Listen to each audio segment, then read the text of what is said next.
Ilang oras na tayo nagbibiyahe. Sigurado ka ba na tama yung address na ibinigay sa inyong viewer? Mabilisan siyang nilingon nang nagmamaneho niyang kapatid na si Gary nang mapansin ng binata na puro gubat na ang kanilang nadadaanan. Huwag ka nga mag-alala. Sabi ngang hindi tayo naliligaw eh. Tama naman yung nakalagay dun sa address na sinasabi sa GPS.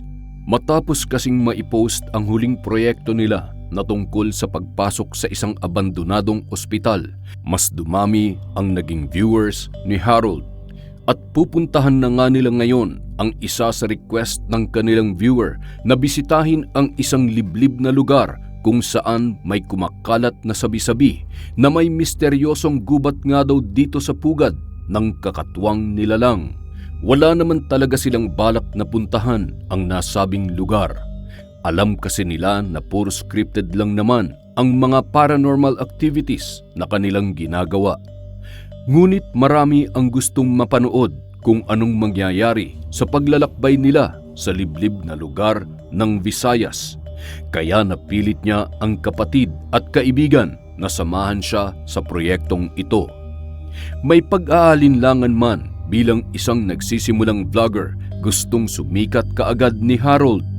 Hindi man niya alam kung anong naghihintay sa kanila sa lugar na yon. Buo na ang kanyang pasya na hindi sila uuwi hanggat wala siyang nakukuhang video na magiging dahilan ng kanyang kasikatan sa hinaharap. Matagal niya nang pinangarap na makabuo ng isang panoorin kung saan marami ang makakakilala sa kanya, at kung ito ang magiging panimula ng pangarap na yon, buong tapang niyang haharapin kung anuman ang meron sa misteryosong gubat na pupuntahan nila. Sigurado ka na ba dito, Harold? Paano kung totoo pala yung mga kwento dito? Alalahanin mo, tungkol lang sa multo yung ginagawa natin. Gawa-gawang multo. Posible mapahamak tayo. Hindi nga natin alam ang pasikot-sikot sa lugar na yun eh. Malaki ba talagang posibilidad na may mangyaring masama kung basta na lang tayo susugod? Dapat pinag-aralan muna natin yung bawat sulok ng gubat na tinutukoy mo. Nasanay na si Harold sa pagiging maingat ng kanyang panganay na kapatid. Karaniwang seryoso ito at madalang ngumiti, kaya naman nahirapan siyang pilitin yon na sumama papunta sa liblib na lugar na yon. Hindi nga rin niya ipinaalam ang ilan sa mga nasaliksik niyang balita tungkol dito dahil magiging mas paranoid lang ito sa buong biyahe nila. Nandyan ka na naman kuya, wala pa nga, kumukontra ka na agad eh. Paano tayo makakagawa ng magandang content niyan kung umiiral na naman ang pagkanega mo? Ay, gayahin mo naman kahit minsan tong si Noah. Laging game sa adventure tapos hindi pa nega. Tama na nga away, nandito na tayo. Tara na!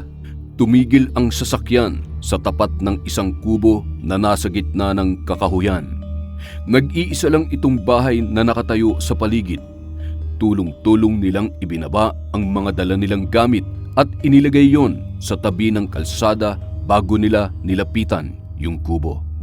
Hindi pa man nila tinatawag ang taong nakatira sa loob, agad na lumabas ang isang matandang lalaki na may makapal na balbas.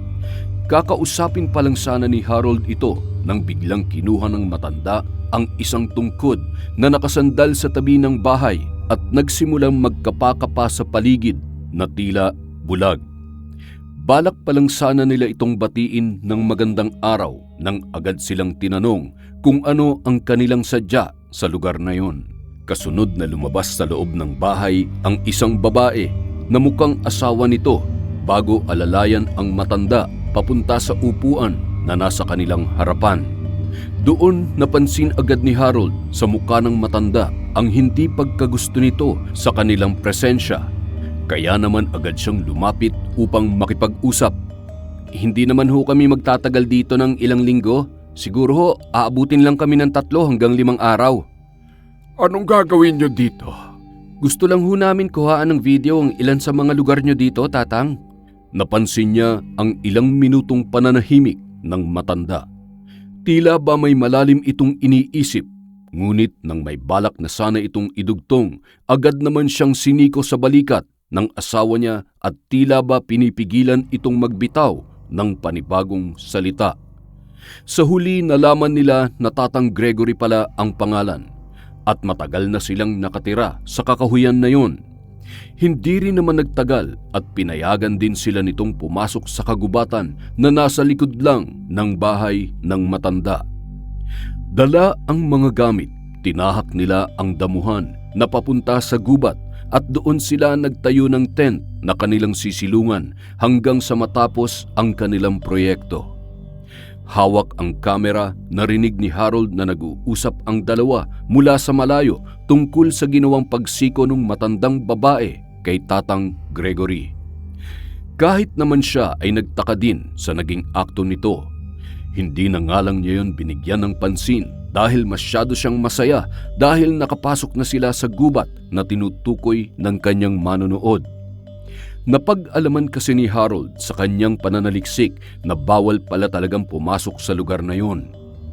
Tanging mga naninirahan lang ang may kakayahan na makapaglakad-lakad sa paligid nito dahil sila lang ang nakakakabisa sa bawat parte ng gubat.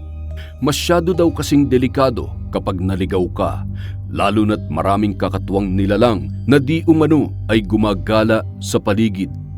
Malayo ito sa kabihasnan, kaya naman walang kuryente at signal, ngunit may ilan na ring nakapunta na ritong turista na nagpakalat nga ng kwento tungkol sa mga kakatuwang pangyayari na kanilang nasaksihan. Nabalitaan na rin ni Harold na may nakakita raw ng aswang sa loob, ngunit hindi naman siya doon naniniwala dahil mukhang mababait naman ang mga nakatira doon. Katulad na lang ng mag-asawa na sumalubong sa kanila. Masama talagang pakiramdam ko dito sa lugar na to, Harold. Mas mabuti pa siguro sa van na lang tayo matulog mamaya.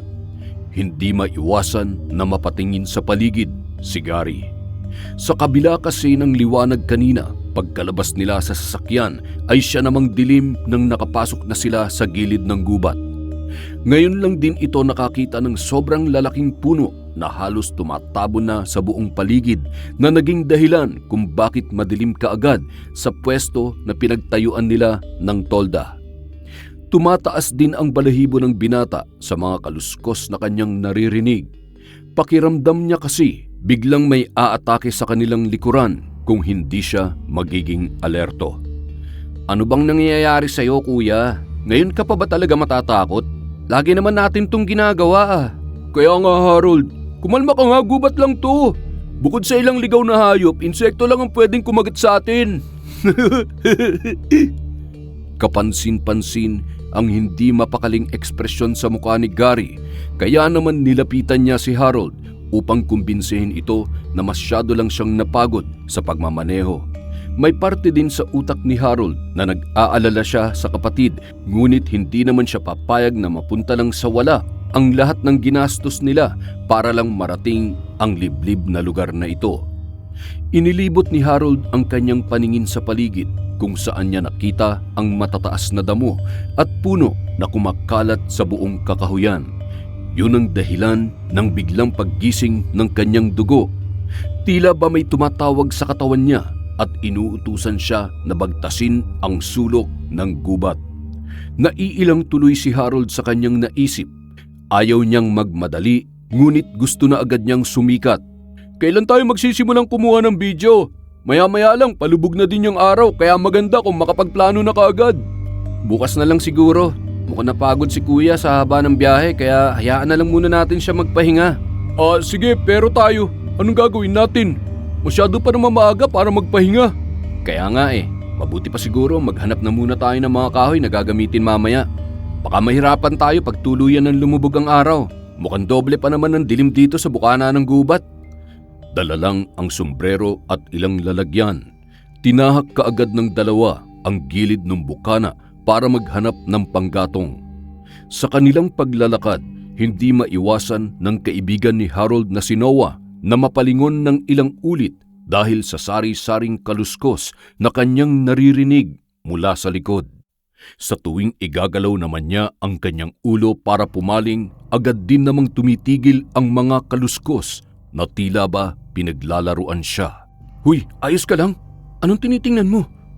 Wala, akala ko may kung ano lang na gumalaw dun sa may damuhan Mukhang palaka ata. Huwag mong sabihin na tatakot ka na rin. Uy, hindi Bakit naman ako matatakot? Tinawanan niya lang ito bago niya ipinagpatuloy ang pangunguha ng kahoy kung saan nakarating sila sa isang maliit na sapa. Maghihinaw na sana si Harold ng kamay sa tubig nang bigla naman siyang pigilan ng kaibigan niyang si Noah. Nakita nila sa unahan ng sapa ang isang nabubulok na hayop. Agad ni Harold yung nilapitan at sa kabila ng masangsang nitong amoy ay tiningnan yung maigi ni Harold upang alamin kung ano ang posibleng dahilan ng pagkamatay. Dahil sa tagal na siguro nitong nakababad sa tubig, grabe na ang pagkabulok ng buong katawan ng hayop na naging dahilan kung bakit hindi na niya malaman kung anong klaseng hayop yun. Malapit nang bumaliktad ang sikmura ko dahil sa baho. Tara na, umalis na tayo dito. Sayang, hindi ko nadala yung camera. Nakunan sana natin tong hayop. Sigurado matatakot ang viewers natin kapag nakita nila to. Hayaan mo na, balikan na lang natin bukas. Sigurado naman ako na nandyan pa rin yan eh. Mukha yung imposible maanod dahil sa laki. At bumalik na nga sina Harold sa kanilang campsite, dala ang mga kahoy. Naabutan nila doon si Gary na nagsisimula ng ayusin ang paglulutuan nila ng makakain. Hindi kasi napansin ng dalawa na inabot na pala ito ng 1 oras sa paghahanap. Kung hindi nga lang natanaw ni Gary ang mga ito mula sa malayo, magsisimula na sana siyang mag-alala. Nang lumabas kasi siya mula sa tent ay wala siyang naabutan ni isang tao sa paligid. Akala niya may nangyari ng masama sa mga ito habang natutulog siya.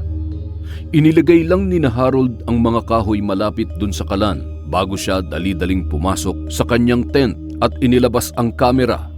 Gusto na kasi nitong balikan yung nabubulok na hayop dun sa sapa.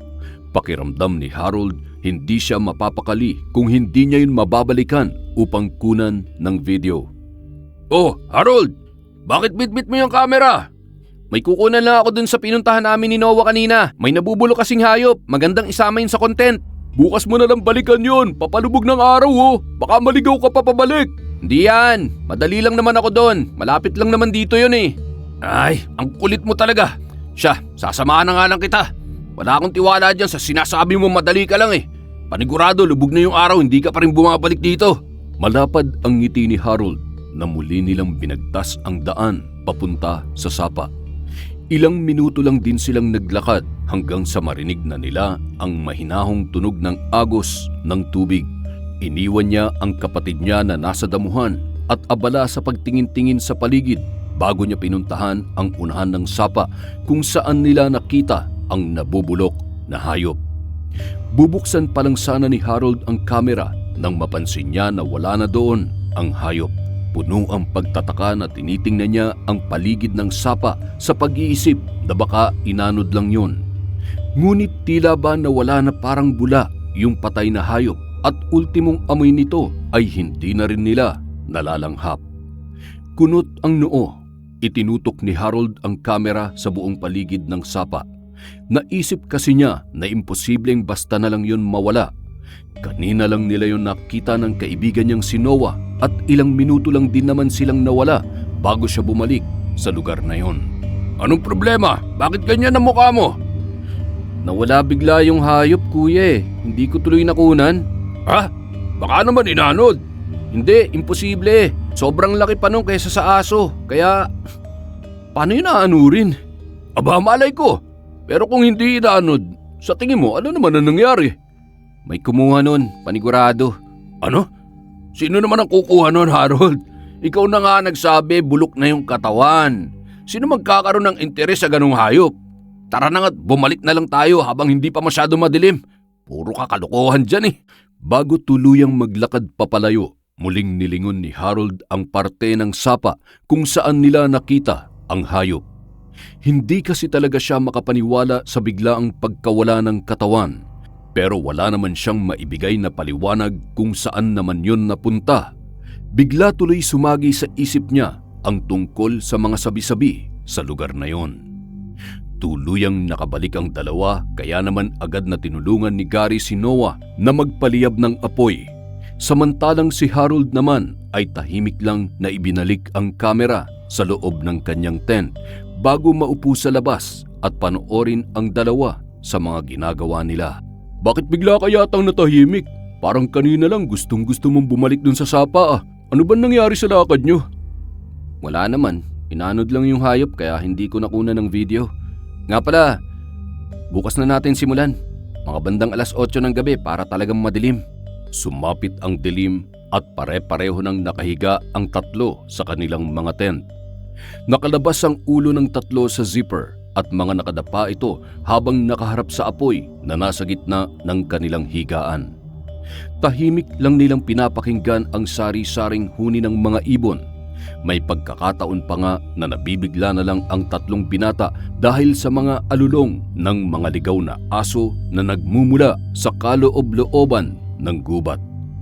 Napadako ang tingin ni Harold sa panganay niyang kapatid na si Gary nang bigla itong tumayo at lumabas sa tent para maupo sa harapan ng apoy. Bakas sa mga mata nito ang matinding pagod, ngunit mukhang umiral na naman ang insomnia ng binata kaya hindi siya makatulog. Mahiga ka na kaya kuya para dalawin ka ng antok. Hindi ka talaga makakatulog kung tatambay ka pa dyan. Sino makakatulog pag ganyang kaingay? Kaunti na nga lang, iisipin ko na talaga na nagkakagulo yung mga hayop. Kaya ganun ang ingay ng mga ibon.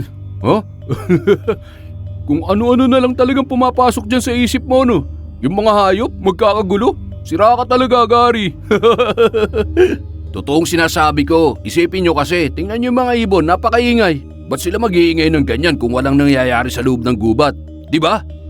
Dahil sa sinabi ng kapatid ni Harold, agad na napaisip ang binata. Totoo kasi ang tinurang yon ni Gary. Kakaiba nga talaga ang atungal ng mga hayop. Sabay-sabay yon at tila ba may nangyayaring ang hindi maganda sa loob ng gubat. Bigla tuloy niyang naalala ang isa sa napanood niya tungkol sa mga ibon na ang ilang mga ibon daw ay maaaring gumawa ng matinding ingay kapag may nakikita silang predator o anumang panganib sa kanilang paligid. Buti pa. Ano? Pasukin na natin. Ngayon na mismo. Siguradong mababaliw ang viewers natin kung magsisimula tayo ng ganito kadilim. Posible may makita din tayong kababalagan. Huwag na natin ipagpabukas to. Nasisiraan ka na ba, Harold? Naririnig mo ba yung sinasabi mo ngayon? Ha? Baka nalilimutan mo. Hindi totoo yung mga kababalaghan na pinapakita natin sa video. Scripted lang lahat yon. Kaya kung gusto mo mapahamak sa pagpasok dun sa gubat na yon na hindi mo alam kung anong laman, pumunta ka mag-isa mo. Galit na singhal nito. Babalik na sana si Gary sa loob ng kanyang tent nang bigla silang manigas sa kani-kanilang mga pwesto nang bigla silang makarinig ng paglagatok ng malutong na kahoy na tila ba may nakatapak doon mula sa likod ng kanilang tolda.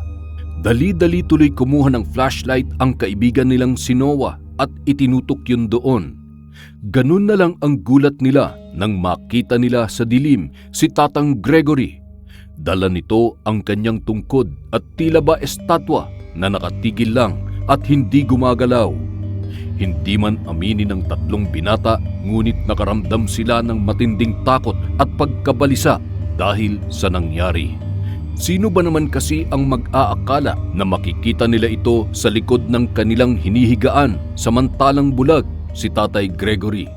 Malayo din ang bahay niya sa pinagtayuan nila ng tent, kaya talaga namang nakakakilabot na makita ang matandang lalaki na basta na lang gumagala sa dilim.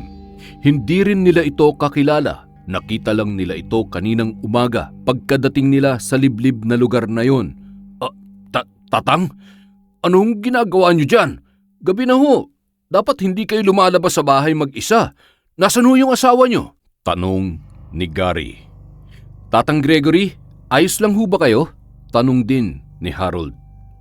Dahan-dahang nilapitan ni Gary ang matanda nang hindi ito sumagot. Marahan niyang tinapik ang balikat nito bago siya agad na napaatras ng tuluyan nang gumalaw ang matanda.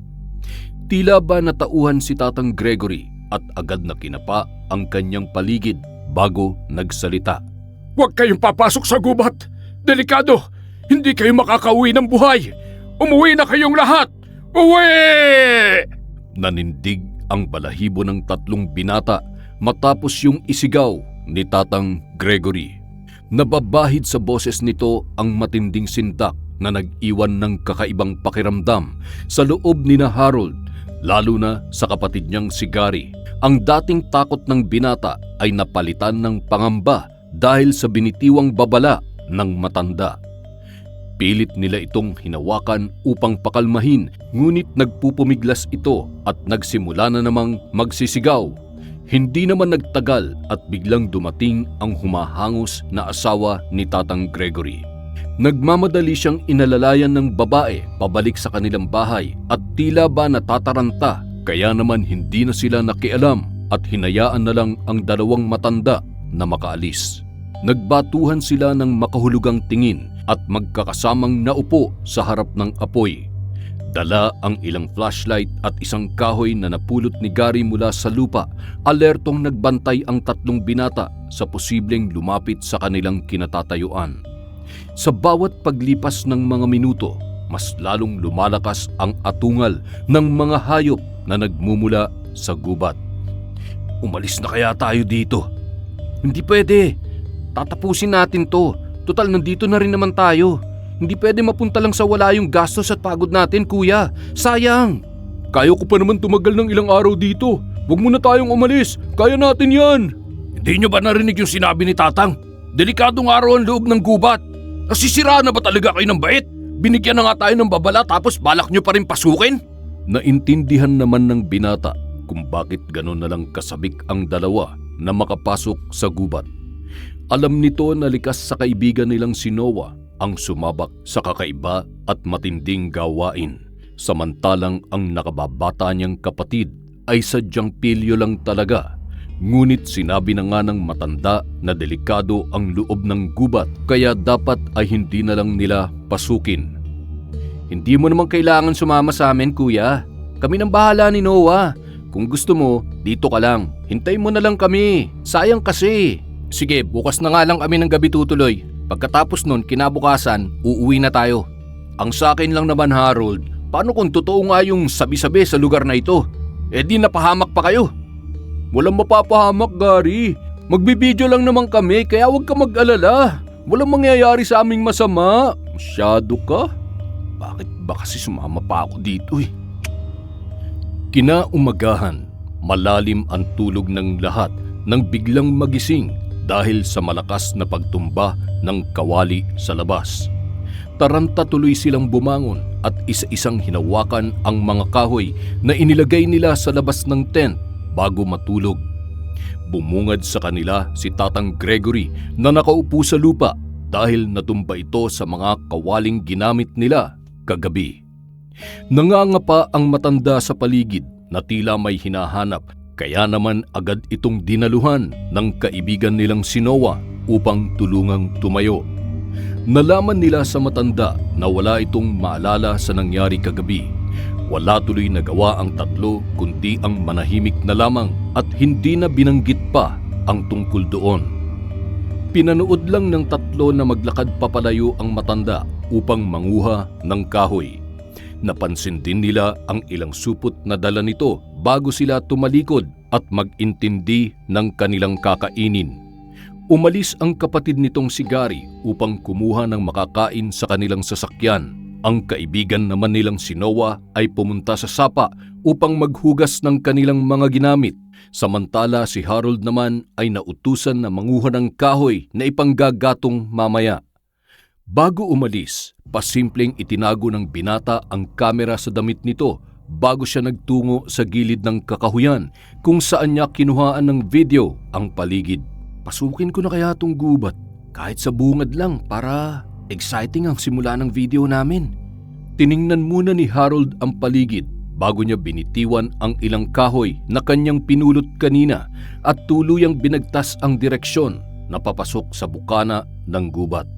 Ilang sandali pa lang, bumungad na sa kanya ang sari-saring punong kahoy na may matatabang baging at ang paligid nito na napupuno ng matataas na damo. Doble rin ang dilim ng paligid na animoy uulan. Ang daanan ay may mga nakausling ugat at ang tunog ng mga ibon sa paligid ay lalong lumalakas. Hindi nagtagal, nakaramdam si Harold ng kakaibang ginaw at isang pamilyar na pakiramdam na tila ba may nagmamasid sa kanya mula sa taas ng mga puno. Hindi niya na lang yun binigyan ng pansin at nagpatuloy sa paglalakad papunta sa looban nito. Ilang sandali pa, biglang pumasok sa loob ng ilong niya ang isang masangsang na amoy. Sa hindi kalayuan, natanaw ng binata ang kahindik-hindik na kumpol ng bangaw sa isang kumpol ng mga patay na ibon. Agad na nakaramdam si Harold ng pagkabalisa nang matanaw niya ang unahan nito. Ang panibagong kumpol ng mga patay na hayop. Hindi niya maintindihan at mahanapan ng tamang rason ang mga nasasaksihan niya sa loob ng gubat.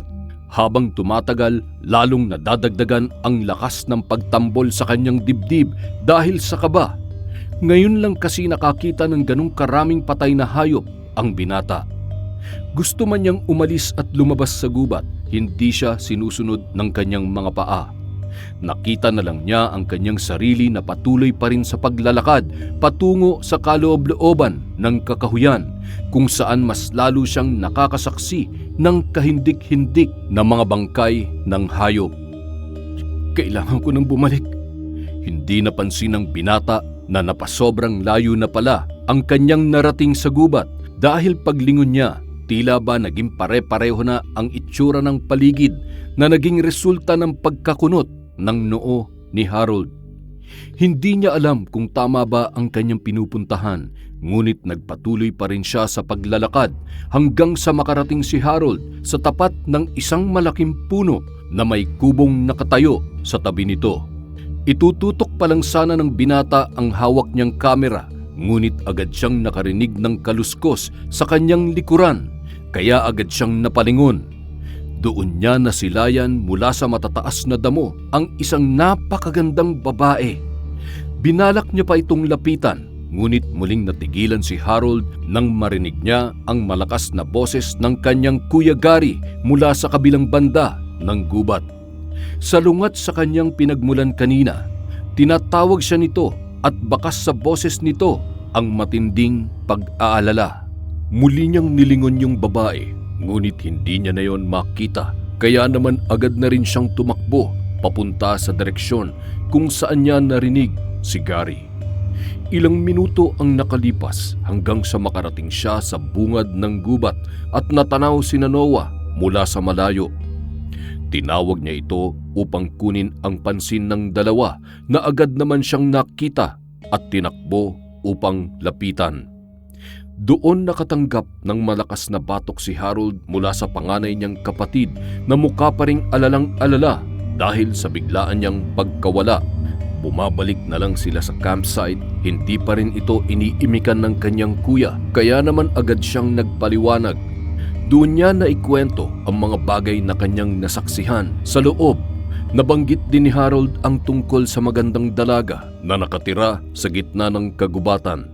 Dahil sa sinabi niya, mas lalong naging sabik ang kaibigan niyang si Noah na pasukin ang kakahuyan dahil sa kuryosidad. Hindi nga lang niya nakunan ang ibang parte ng loob ng gubat dahil nawala na sa isip niya na buhayin ang kamera. O ano, puntahan na ba natin? Mamaya, palubog na ang araw. Sige, dapat ihanda na yung mga dadalhing flashlight para mamaya aalis na lang tayo. Balikan mo rin yung mga bag doon sa sasakyan. Baka may magamit tayo doon pagsapit ng dilim. Ako nang bahala doon. Nasasabik na talaga ako. Narinig ni Harold ang mahinang pagbuntong hininga ng kanyang kuya bago ito tahimik na pumasok sa kanyang tent. Mukhang nagalit talaga ang binata sa kanyang biglang pagkawala. Tapos ngayon naman, papasok naman sila sa loob ng kagubatan kasama si Noah. Gustuhin man niyang sundin ang utos nito na umuwi na sila, hindi naman niya kayang basta na lang talikuran ang malaking posibilidad na maging rason ang video na kanilang mabubuo dito upang makilala siya ng marami at tuluyang sumikat. Matagal na talagang pangarap yon ni Harold, ngunit kahit anong pagsisikap niya upang abutin yon, hindi pa rin talaga siya makilala. Umabot na nga siya sa punto kung saan gumagawa na sila ng mga scripted na palabas patungkol sa multo sa mga abandonadong lugar na kanilang pinapasok para lang makuha niya ang kiliti ng mga manonood. Sumapit ang hapon at tuluyan ng lumubog ang araw. Sinalubong ng dalawang binata ang dilim kung saan pareho silang handa upang pasukin na ang gubat. Dala ang kani-kanilang mga ilaw at ilang gamit. Inihatid muna ni Gary ang mga ito sa bukana ng kakahuyan bago siya bumalik sa tent at doon na lamang nanatili. Samantala ang dalawa naman agad na binuksan ang ilaw at kamera at itinutok yon sa kanilang harapan. Gaya ng kanilang hula, doble nga ang dilim at ingay ng mga ibon sa loob ng gubat. Ilang ulit din silang nagpalingon-lingon dahil sa sunod-sunod na kaluskos sa damuhan, kaya minabuti ng dalawa na hinaan ang kanilang boses upang hindi sila makaistorbo sa ilang mga hayop na kanilang madadaanan. Hindi naman nagtagal. Ah! Huy, bakit? Anong nangyari sa'yo? May ano? Ha? Ayusin mo nga yung sinasabi mo, Noah. Itinuro ng kaibigan ni Harold ang parteng unahan nila kung saan may makapal na damo. Takatuloy niyang tinaasan ito ng kilay, kaya naman agad na ipinaliwanag ng binata kung ano nga ang dahilan ng kanyang pagsigaw. Ipinaliwanag nito na may nabanaag siya na tila ba taong nakasiksik sa damuhan, ngunit nang lapitan naman yon ni Harold, wala siyang nakitang kahit na ano bukod sa isang patay na naman na ibon. Sinabi niya dito na baka na malikmata na naman siya dahil sa takot, ngunit hindi yun tinanggap na biro ni Noah at takot na inilibot ang mga mata nito sa paligid. Naiilang tuloy na tinalikuran siya ni Harold at nagpatiuna sa paglalakad. Hindi nagtagal, bigla silang nakarinig ng alulong ng aso mula sa malapit, kaya naman agad na pinatay ni Harold ang kanyang ilaw at yumuko. Natanaw nila kasi ang isang ligaw na aso. Itinutok niya doon ang kamera at hinintay na makaalis muna ito bago sila lumabas mula sa damuhan at nagpatuloy sa paglalakad. Hindi nila alam kung ilang oras na ba silang paikot-ikot doon, ngunit hindi pa rin nila nararating ang malaking puno na nakita ni Harold kanina. Tanging ingay at kaluskus lang ng mga hayop ang naririnig nila sa paligid. Kaya naman naupo muna sila sa isang nakatumbang kahoy upang magpahinga. O ano, ayos ka na? Anong pinagsasasabi mo? Ayos naman ako ah. Ayos bang tawag sa bigla-bigla na lang sumisigaw? Sino naman ang hindi mapapasigaw pag may nakita kang mga mata na nakasilip sa damuhan? Tinamaan pa nga ng flashlight ko yun eh. Baka nga namamalikmata ka lang dahil sa dilim. Totoo, nakita ko, Harold. Kailan ba ako nagbiro tungkol sa mga ganitong bagay? May tao talaga ako nakita. Oo na, huwag ka na magalit. Ano, gusto mo bumalik na tayo? Hindi. Sinasabi ko lang naman yung nakita ko. Saka hindi pa nga tayo nakakalayo. Wala pa tayo sa gitna nitong gubat. Mabuti naman, akala ko gusto mo nang bumalik eh. Mukhang takot na takot ka kanina kaya... Biglang napatigil si Harold sa pagsasalita nang pareho silang mapalingon dahil sa narinig nilang yabag mula sa malayo. Rinig na rinig yon dahil sa lutong ng tuyong dahon na kanila ring natatapakan. Itinutok nila ang ilaw sa iba't ibang parte ng gubat, ngunit wala naman silang nakita na kahit anong pwedeng maging dahilan ng mga yabag na yon. Ano yun? Hindi ko alam. Posible kayang si Kuya? Malabo, hindi yung pupunta dito. Mabuti pa. Tara na. Makalipas ang isang oras na paglalakad, naririnig pa rin ng dalawa ang mga yabag mula sa kanilang likuran. Pakiramdam ng mga ito may kung anong nilalang na sumusunod sa kanila. Kaya naman napag-usapan ng dalawang binata na patayin ang ilaw nila at sabay na tumakbo ng mabilis papalayo. Hindi pa sana sila titigil sa pagtakbo kung hindi lang nadapa si Harold dahil sa madulas na bagay na kanyang natapakan. Nang buksan ni Noah ang kanyang ilaw, bumungad sa kanya ang kaibigan niyang si Harold na nakadapa sa lupa, kaya agad niya itong tinulungan na bumangon. Doon lang nila napansin na ang natapakan pala ni Harold ay isang patay na pusa. Wala ang ulo nito at mukhang kamamatay lang. Hindi yun inaasahan ni Harold, kaya naman agad niyang hinubad ang suot niyang damit na nalagyan ng dugo ng nasabing hayop. Muntikan ding masuka si Noah dahil sa uri ng pagkamatay nito, ngunit agad din naman siyang natigilan nang matanaw niya ang isang dalaga mula sa likod ng punong kahoy. Nakatingin ito sa kanila at may kakaibang ngiti sa labi, kaya naman dahan-dahan siyang humakbang papunta sa direksyon nito. Napansin ni Harold ang biglang pananahimik ng kaibigan, kaya naman agad niyang hinawakan ang balikat nito upang tawagin ang pansin. Sinabi sa kanya ng binata na nahanap na daw niya di umano yung babaeng nakita ni Harold kanina.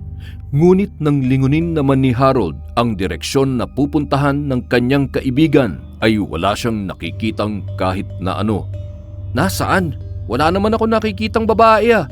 Ala, nasaan na yun? Bakit bigla nawala? Hindi na napigilan ni Harold ang kaibigan niya nang bigla itong tumakbo papunta sa direksyon kung saan nito itinuturo yung babae kanina. Nang tingnan din niya ang paligid, napag-alaman ng binata na narating na pala nila ang malaking puno na kanyang nakita kaninang umaga. Nilapitan niya yon at sinilip ang loob ng kubo. Doon sinalubong siya ng kung ano-anong bote ng gamot na nakalagay sa lamesa at ilang kalansay ng hayop na nakasabit sa dingding nito. Nanindig tuloy ang balahibo ng buo niyang katawan dahil sa matinding takot. Sa kabila ng panginginig ng kamay, itinutok niya ang kamera sa loob ng bahay bago siya nagpatuloy na pumasok. Maraming katanungan ang sumagi sa isip ni Harold habang kinukunan niya ng video ang buong bahay. Hindi kasi matanggap ng sistema niya ang lahat ng bagay na kanyang nasasaksihan noong mga oras na yun. Gustuhin man niyang lokohin ang sarili na baka albularyo ang nakatira sa kubo, agad na gumuho ang ideya na yon matapos mahagip ng kamera ang isang bagay na magiging dahilan ng mabilis niyang pagtakbo papalabas ng kubo. Isa lang ang pumasok sa isip ng binata matapos niya yung matitigan ng ilang segundo. Aswang! Aswang! Nakita ni Harold mula sa papag ng kwarto ang isang hating katawan ng tao. Nakatayo ito at hindi gumagalaw, ngunit ang kalahati mula tiyan pataas ng ulo ay hindi niya matagpuan sa buong paligid. Mabilis tuloy niyang tinakbo ang daan papalabas ng bahay at agad na hinanap ang kaibigan niyang si Noah. Tumatambol ang kanyang dibdib sa takot kung saan-saan na siya lumingon pero hindi pa rin niya makita ang kaibigan niyang si Noah. Nagsimula si Harold sumigaw para tawagin ito habang tumatakbo sa direksyon kung saan niya ito huling nakita. Ngunit nakarating na lang siya sa dulo ng likod ng malaking puno pero hindi niya pa rin ito nahahanap. Gustuhin man niyang tumakbo papalabas ng kagubatang yon dahil sa kanyang nasaksihan, hindi niya magawa dahil hindi niya pwedeng iwanan ang kaibigan niyang si Noah. Binitawan ni Harold ang dala-dala niyang bag at basta na lang yung iniwan bago magpatuloy sa paghahanap. Pumasok kasi sa isip niya ang tunay na kapahamakan na pwede nilang harapin kung sakaling lumabas bigla ang kalahati ng katawan na nawawala doon sa loob ng kubo. Kailangan niya rin makatakbo ng mabilis kapag bigla niya itong nakasalubong. Naalala niya tuloy ang mga kwento-kwento na kanyang narinig noon mula sa ganong klase ng aswang. Lubos daw itong mapanlinlang at talaga namang nakakahindik ang itsura. Hindi tuloy maiwasan ng binata na lalong kabahan. Noah! Nasaan ka? Noah! Mula sa malayo, napansin ni Harold ang isang liwanag, kaya naman siya tumakbo doon kung saan bumungad sa kanya ang kaibigan niyang nawawala na si Noah. Sa unahan nito ay nakatalikod ang isang babae na natatabunan ng mga damo. Mabilis niya tuloy itong tinakbo at tinakpan ang bibig bago higitin papunta sa likod ng puno. Masama kasi ang kutob ni Harold matapos niyang makita ang babae. May nagsasabi sa kanya na hindi magandang ideya na makuha nila ang atensyon nito. Ngunit bago pa man niya yun masabi sa kaibigan, agad silang nakaramdam ng malupit na paghampas ng hangin mula sa kanilang likuran. Anong? Shh! Huwag kang maingay! Parehas na nagkatinginan ang dalawang binata bago nila pinatay ang flashlight na hawak ni Noah at agad na yumuko upang magtago sa dilim. Ganun na lang ang takot na yumukob sa buong katawan ng dalawa nang makarinig sila ng malakas na pagaspas ng kung ano mula sa kanilang likuran. Hindi pa man tuluyang nakikita, alam na kaagad ni Harold kung ano ang bagay na yon. Ano bang pinagtataguan natin? Noah!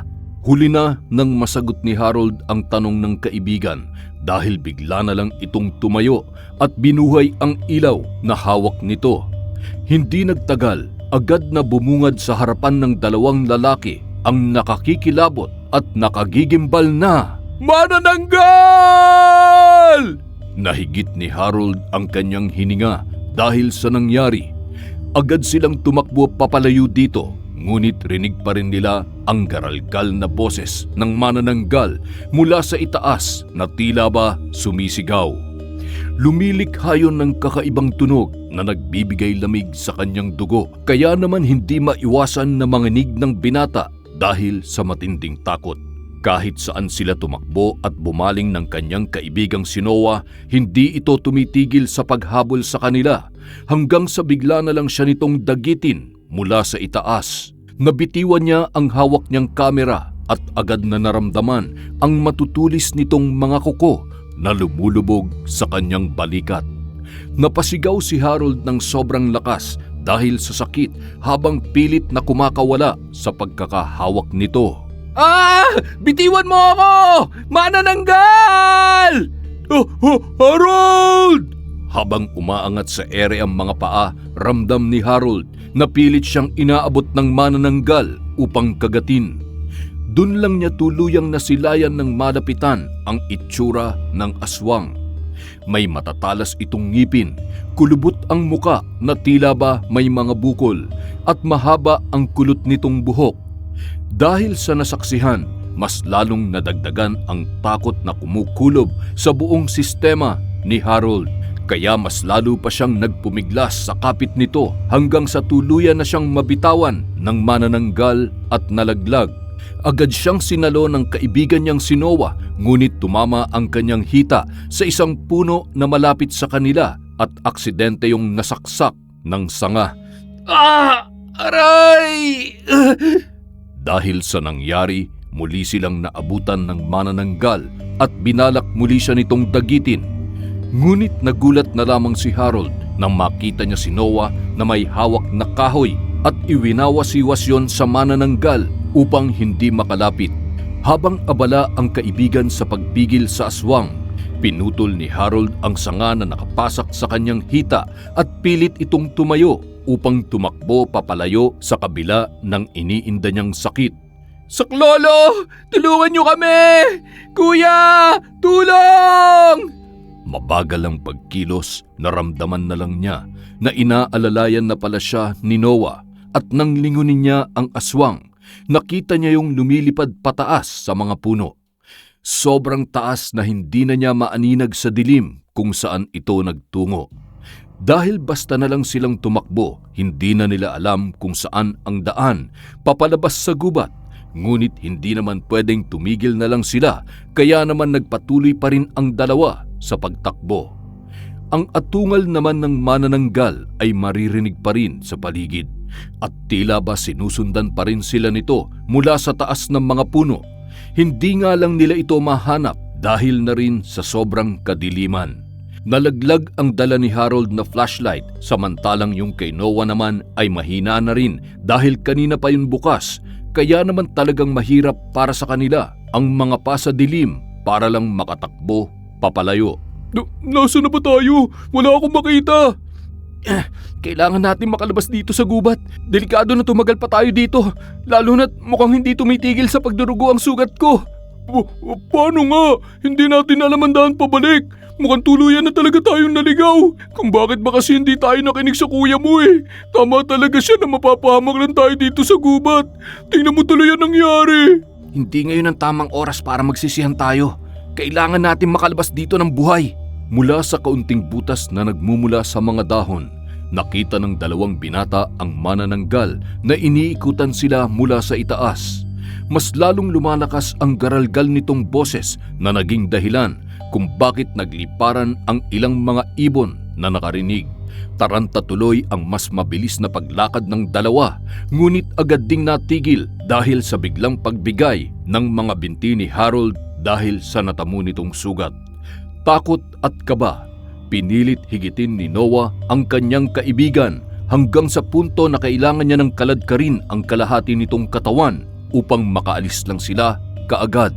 Nakarating ang dalawa sa tapat ng malaking puno, kaya naman agad na iniwan ni Noah si Harold sa ilalim nito at binuhay ang kanyang bitbit na flashlight saka naglakad papalayo. Ilang ulit itong tinawag ni Harold, ngunit hindi siya nito nilingon hanggang sa nagulat na lang siya nang bigla nitong ihagis sa malayo ang ilaw at agad na tumakbo papunta sa kanyang direksyon. Dali-dali nitong pinunit ang laylayan ng kanyang damit at mahigpit na tinalian ang sugat ni Harold dahil sa matinding sakit. Nakagat ni Harold ang sarili niyang labi na nagresulta ng pagdurugo. Pinigilan kasi nito na makagawa ng anumang uri ng tunog na maaaring makatawag pansin sa aswang. Doon lang din ipinaliwanag ni Noah kay Harold na nililinlang lang niya ang manananggal kaya itinapon niya ang natitira nilang ilaw sa malayo. Ngunit imbis na makahinga silang dalawa ng maluwag, agad silang napalayo sa puno nang maramdaman nila ang isang pamilyar na pagaspas ng hangin. Ganun na lamang ang kanilang takot nang muli nilang namataan ang manananggal na humahabol sa kanila na nasa likuran ng puno. Tumutulo ang laway nito at magulo ang buhok, ngunit patuloy pa rin ang kanyang atungal na tila ba isang nagugutom na halimaw. Pinilit nilang makalayo dito, ngunit hindi na nagawa pang makatakbo ni Harold na tuluyang bumagsak sa damuhan at si Noah naman ay tila naging estatwa sa kanyang kinatatayuan. Tulong! Tulungan niyo kami! Parang awa niyo na! Kuya, tulungan mo kami! Papalapit ng papalapit ang manananggal sa kanilang pwesto, ngunit hindi pa rin gumagalaw ang kaibigan niyang si Noah. Kaya naman pinilit gumapang ni Harold papalapit sa pwesto ng binata at mahina itong itinulak sa binti. Imbis na matauhan, napaupo rin si Noah sa damuhan at takot na tumitig sa manananggal. Dahil sa nangyari, unti-unti nang nawalan ng pag-asa si Harold. Pumasok sa isip niya na malabo na talagang makalabas sila sa gubat at tuluyan na silang dalawang mamamatay sa kamay ng manananggal. Nang dahil lang sa kagustuhan nilang kumuha ng video at sumikat. Nanginginig ang tuhod na dahan-dahang umaatras papalayo si Harold habang umiiling. Takot na takot siya sa aswang na nasa kanyang harapan ngayon, ngunit wala na talaga siyang magawa kundi tanggapin ang kanyang karma sa pagiging hayok sa pera at katanyagan. Nang ilang hakbang na lang ang layo sa kanila ng manananggal, mariing pumikit si Harold at hinintay na lang muling dumapo ang matutulis nitong kuko sa kanyang katawan. Ngunit nagulat siya at agad na napamulat nang maramdaman niya na may matitikas na balikat ang humihila sa kanyang kalahating baldadong katawan papalayo sa aswang na yon. Sa tulong ng malamlam na liwanag ng buwan, doon niya nakita ang panganay niyang kapatid na si Gary at ang kaibigan niyang si Noah na kani-kanina lang ay para ng estatwa dahil sa matinding takot. Kuya Gary! Sumunod pala ito sa kanila nang makarinig siya ng matinding ingay ng mga hayop sa gubat.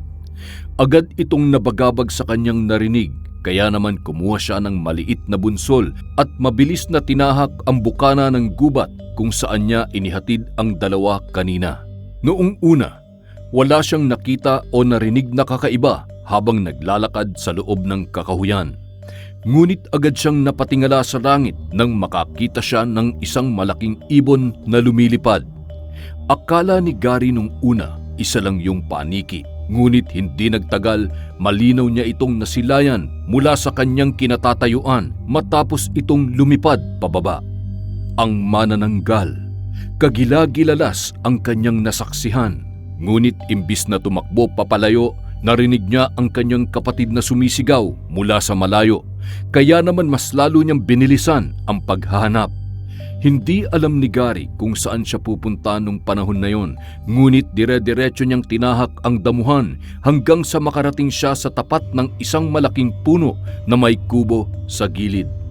Doon niya nakita ang ilang gamit ni Harold na naiwan sa daan, kaya naman mas lalong nakaramdam si Gary ng pag-aalala.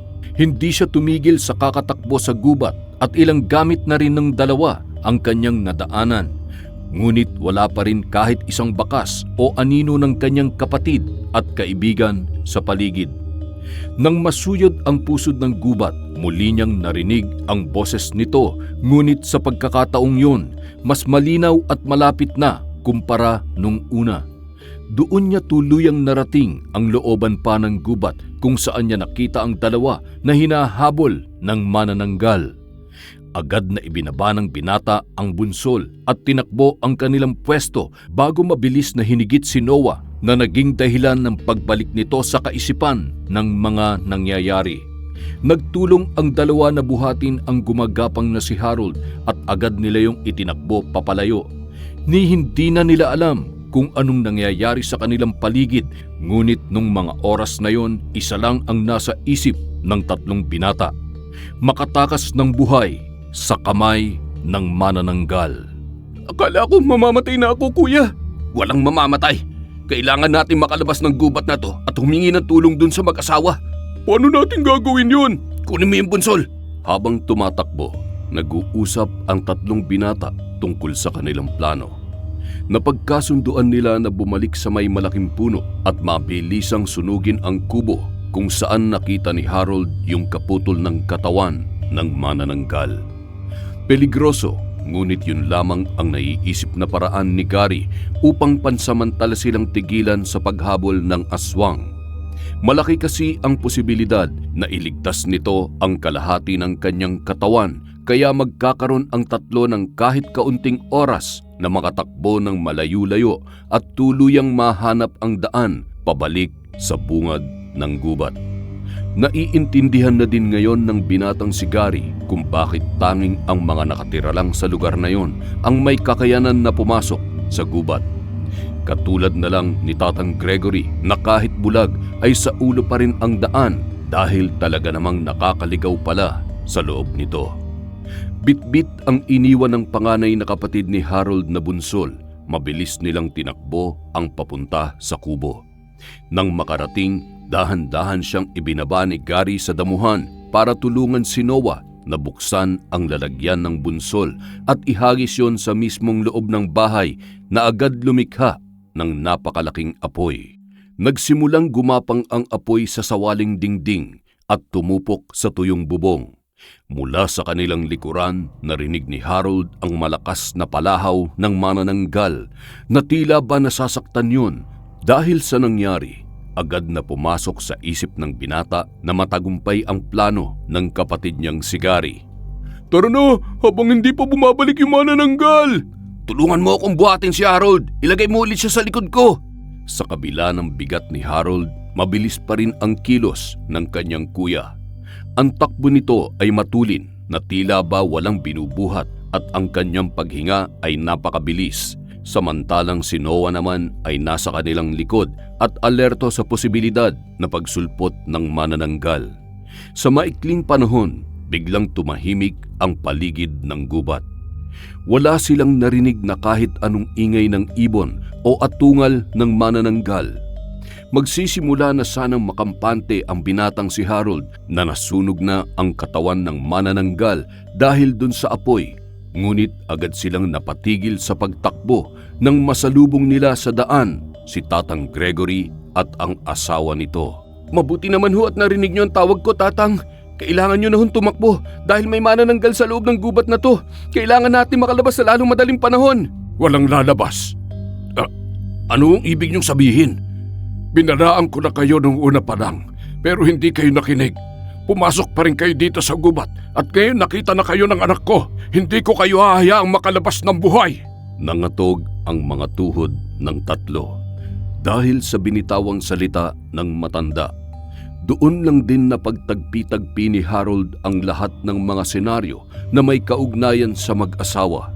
Naisip niya na kaya pala pinigilan magsalita ng asawa nito si Tatang Gregory nung unang araw pa lang ay dahil may sikreto pala silang iniingatan. Yung ikalawa naman ay nung pumunta ito ng gabi upang balaan sila, pero kinabukasan din ay di umano itinanggi nito na hindi niya raw maalala ang nangyari nung gabi. Hindi nila napansin ang araw-araw na pagpasok ni Tatang Gregory sa gubat na mayroong dalang supot. Hindi naman pala yon para sa pangangahoy, kundi para puntahan ang tinatago nilang anak na nakatira sa kubo. Ang babaeng mapang-akit na kanilang nakita ay isang manananggal.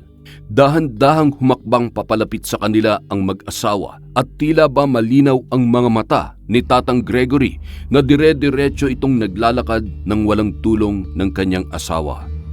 Nagkaroon tuloy ng agam-agam ang tatlong binata kung totoo ba talaga itong bulag o nagkukunwari lang para malansi ang bibiktimahin ng kanilang anak. Agad silang tumakbo sa salungat na direksyon kung saan hindi nahaharangan ng dalawang matanda at agad na nagtago sa matataas na damo na kanilang nadadaanan. Nagsisimula na naman ako matakot. Palala na ng palala ang nangyayari. Umayos ka nga, hindi tayo pwedeng tumigil. Dapat makarating tayo sa labasan nitong gubat at agad na tumakbo papunta sa sakayan. Buisit, naiwan ko pa sa loob ng tent yung susi.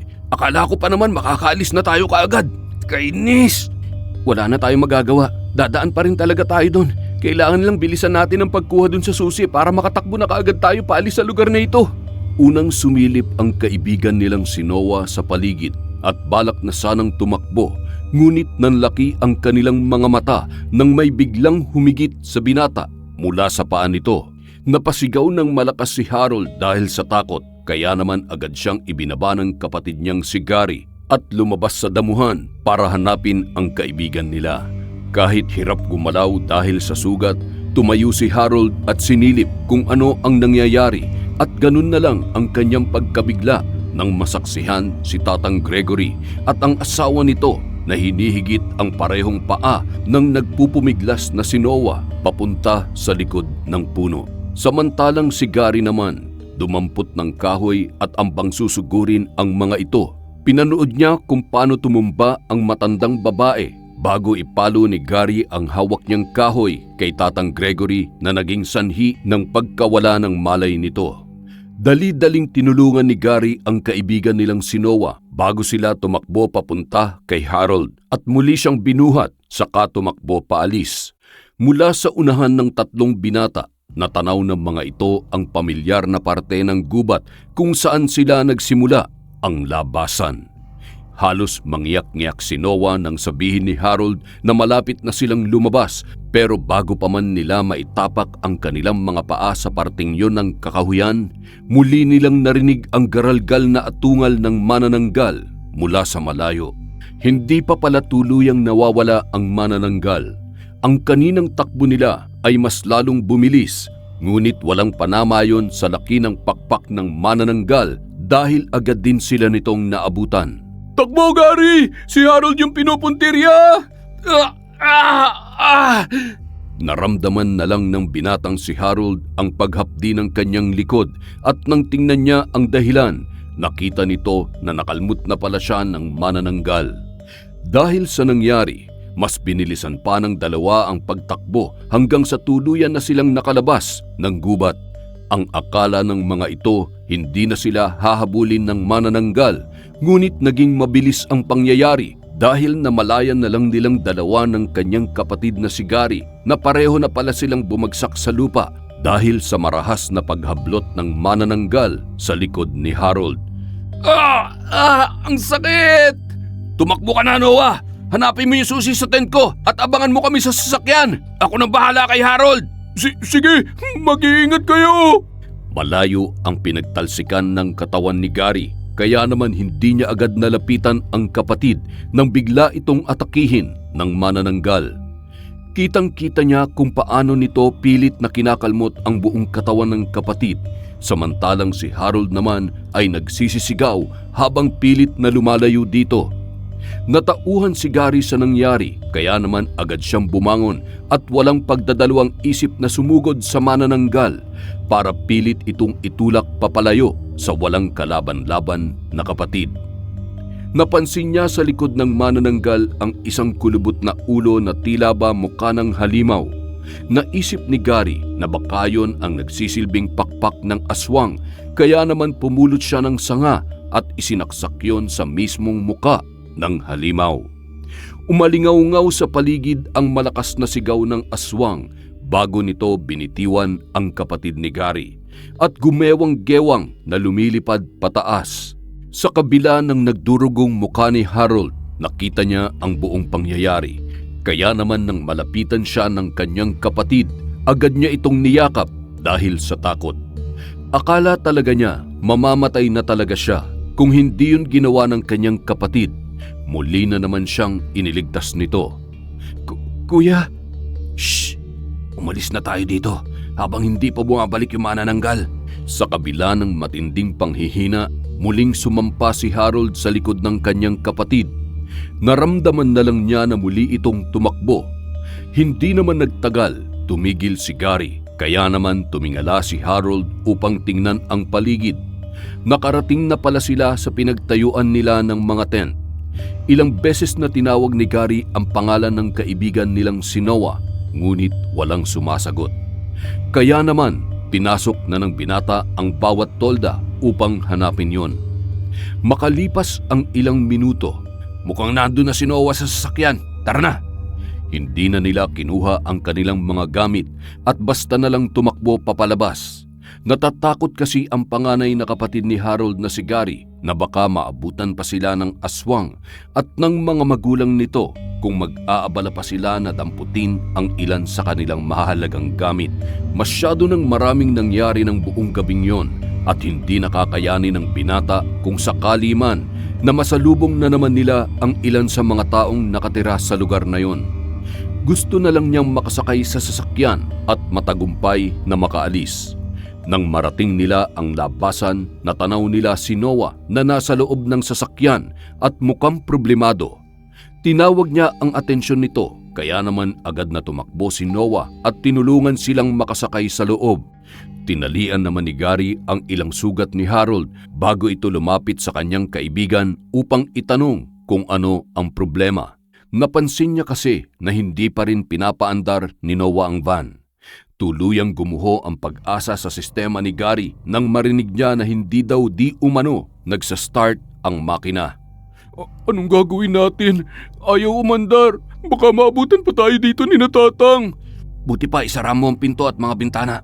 Bababa ako. Nasisiraan ka na ba? Paano kung nasa paligid lang pala yung manananggal? Gawin mo na lang kung anong sinasabi ko kung ayaw mong pare-pareho tayong hindi naabutan ng bukang liwayway dito. Bumaba si Gary at agad na binuksan ang makina ng sasakyan. Samantalang alerto naman na nagbabantay si Noah sa paligid habang isinasara ang pinto at mga bintana ng van. Habang lumilipas ang bawat minuto, unti-unti ring narinig ni Gary mula sa labas ang tunog ng pagaspas ng pakpak ng manananggal. Gustuhin man niyang tumakbo papasok sa van, hindi pwedeng hindi niya matapos ang pag-aayos doon dahil tanging yun na lang ang magliligtas sa kanila sa kamay ng mga nakatira sa liblib na lugar na yun. Hindi tuloy maiwasan ng binata na manginig ang kamay habang inaayos ang makina bago niya dali-daling isinara ang harap ng van at agad na pumasok sa loob. Isasara pa lang sana niya ang pinto ng sasakyan nang magulat si Gary na may biglang kumapit sa kanyang braso. Doon niya nakita ang nangingitim na kamay ng manananggal. Napilit hinihigit ang kanyang braso mula sa labas. Nasasaktan man, agad na sinenyasan ni Gary si Noah na start na ang makina at pilit yung paandarin. Sa unang subok ng kaibigan nila, hindi umandar ang sasakyan. Kaya naman nagsimula na naman siyang panghinaan ng loob. Ilang tulak na lang din ng manananggal, tuluyan na niyang mabibitawan ang pinto. Kaya mas lalong kinabahan si Gary sa kaligtasan nilang tatlo sa loob ng van na yon. Pilitin mo, Noah! Ito na nga eh! Umugoy ang buong sasakyan dahil sa manananggal. Ngunit kinalaunan ay nag-start na ang sasakyan. Kaya agad yung pinaharurot ni Noah paalis na naging resulta ng pagkabitaw ng aswang sa braso ni Gary. Nanghihina itong napaupo sa sahig ng sasakyan at malakas na napabuga ng hininga. Hindi lubos akalain ng tatlong binata na makakaalis pa pala silang buhay sa naturang lugar matapos ang kanilang pinagdaanan sa kamay ng manananggal na hindi nila akalaing totoo at sa dalawang matanda na akala nilang magliligtas sa kanila. Naisip ni Harold na kung tuluyan silang naabutan ng manananggal at hindi sumunod ang kanyang kapatid na si Gary, kanina pa dapat sila patay at pinagpipiestahan na ng manananggal sa loob ng gubat. Ang lahat ng kanyang narinig at nasaksihan sa pusod ng gubat ay paniguradong hindi paniniwalaan ng ilang makakarinig na sayang man ang video at kamera na kanyang nabitawan sa pagtakbo kanina. Kung bibigyan siya ng pagkakataon na muling pumasok sa loob ng gubat, hinding-hindi na siya muling babalik pa dahil ang lugar na yon ay tirahan pala ng manananggal. Napagtanto din ng binata na muntik na silang maakit ng kagandahan nito nang unang beses niyang masilayan ang babae. Mabuti na lang talaga at hindi siya tuluyang nalinlang. "Umuwi na tayo," saad ni Gary. Tahimik lang sa buong biyahe ang tatlong binata. Mukhang hanggang ngayon pare-pareho silang hindi makapaniwala sa mga nangyari. Akala ng mga ito, simpleng sabi-sabi lang na kumakalat sa internet ang kanilang haharapin nung pumunta sila sa dulo ng bayan. Ngunit hindi naman nila inaasahan na isang manananggal pala ang sasalubong sa kanila sa gubat na yon. Nagdaan ang ilang oras at tuluyan na silang nakarating sa bayan. Agad nilang dinala si Harold sa ospital dahil hindi pa rin tumitigil ang pagdurugo ng hita niya at likod. Dahil sa hindi maipaliwanag na mga kalmot sa likod ng binata, hindi masagot ng kapatid niyang si Gary ang doktor nang itanong nito kung ano ang pinagmulan ng sugat. Hindi niya kasi alam kung dapat niya bang aminin dito na inatake sila ng manananggal o magdadahilan na lang na hayop ang may gawa ng mga sugat na yon. Ang kanilang karanasan kasi ay lubhang hindi kapani-paniwala lalo na sa henerasyon nila. Ngunit yun ang totoo. Aswang, manananggal. Inatake ho kami, Dok, na mabangis na hayop sa gubat. Medyo napuruhan ho yung kaibigan ko. Ilang minuto pa silang kinausap ng doktor bago sila pinayagan na pumasok sa loob ng kwarto ni Harold. Doon bumungad sa kanila ang natutulog na kapatid ni Gary. Puno ng benda ang balikat at braso nito dahil sa kalmot ng manananggal at bakas sa muka ng binata ang matinding pagod. Kahit naman kasi ang dalawa ay napagod din, ngunit hindi sila dinadalaw ng antok dahil sa ideya na nakaharap nila ang isang manananggal at muntik pa silang mamatay kani-kanina lang. Dumating ang umaga at binantayan lang ng dalawa si Harold hanggang sa magkamalay ito, na agad din naman nilang inilabas ng ospital. Dumiretso silang tatlo sa bahay ng kanilang mga magulang kung saan agad silang tinanong kung anong nangyari dahil sa kanilang itsura at sa mga sugat ni Harold. Ibinahagi ng tatlong binata ang kanilang mga nasaksihan at pinagdaanan sa lugar na kanilang pinuntahan. Ngunit gaya ng kanilang hula, hindi nga naniwala ang mga magulang nila sa kahit isang detalye. Kaya naman nanahimik na lang ang mga ito at magkakasamang pumasok sa iisang kwarto para mag-usap. Paano yan? Wala kang maipopost na video. Nasayang lang yung punta natin. Anong nasayang? Dapat nga magpasalamat ka, Noah, dahil nakauwi tayo ng buhay. Tama na, wag na kayo magtalo. Hindi naman ako nanghihinayang dun sa laman ng kamera. Kaya wag nyo na yung isipin. Siguro gagawa na lang ako ng ibang content. Yung hindi tayo malalagay sa panganib tulad na nangyari. Ayoko na maulit yun. Nagdaan ang ilang buwan at hindi na pinag-usapan ang pangyayaring yon. Hindi na nila nababanggit ang tungkol sa manananggal na kanilang nakita. Ngunit ang mga bakas ng sugat ni Harold sa kanyang katawan ay sariwa pa rin. May ilan sa kanyang manonood ang nagtatanong kung natuloy ba ang mga ito sa pagbisita sa liblib na lugar, ngunit nagpapanggap na lang si Harold na tila walang nababasa. Dahil din kasi sa nangyari, 3 buwan itong nagpahinga mula sa kanyang libangan at hinintay muna na tuluyang gumaling ang lahat ng sakit niya sa katawan bago muling humarap sa kamera na naging pangunahing dahilan ng pagbubukas ng ilang katanungan mula sa kanyang mga manonood. Napag-isip-isip ng binata na hindi na madaliin ang kanyang tinatahak na ruta tungo sa kasikatan. Ang mga karanasan na yon ay magiging aral, ngunit hindi niya na gusto pang balikan. Tama na ang isang manananggal na nagpamuka sa kanya na totoo ang aswang, dahil totoo talaga ang mga nilalang na yon. Sa ngayon, gusto na lang ulit mamuhay ng payapa at ligtas ni Harold kasama ang kaibigan at ang kapatid, malayo sa gubat at lalo na sa mga kakatwang nilalang na lumilipad.